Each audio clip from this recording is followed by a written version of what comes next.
Mardi matin, les habitants du quartier de Katoyi, à Goma, se réveillent à la vue des balles et des traces de sang, preuve de l'intensité des combats de la nuit. On a cru que c'était le M23 qui entrait dans Goma. On a tremblé, on était dépassés. Ça a tiré, mais ce n'étaient pas des balles ordinaires. On aurait dit des bombes.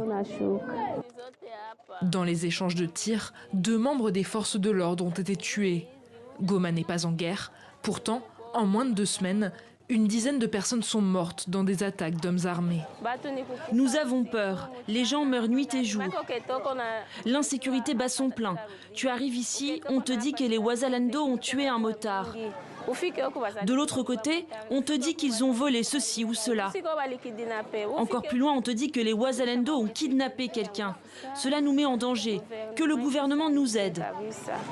Depuis quelques semaines, la population accuse les Wazalendo, ou VDP, volontaires pour la défense de la patrie.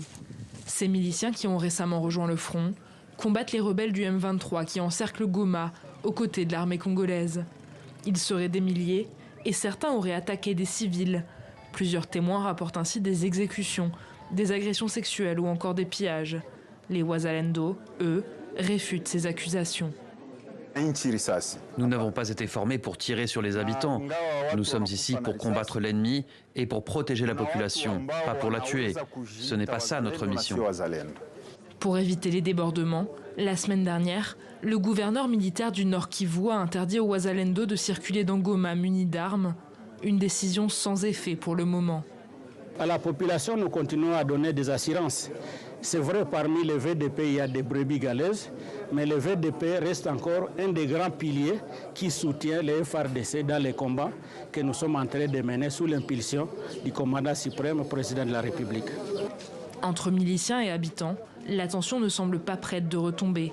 Le 5 mars dernier, dans un camp de Goma, des déplacés excédés ont lynché un milicien accusé d'avoir violé une femme et tué un réfugié. Mercredi, une dizaine de manifestants ont été arrêtés lors d'un rassemblement contre l'insécurité et pour la démission du maire de Goma.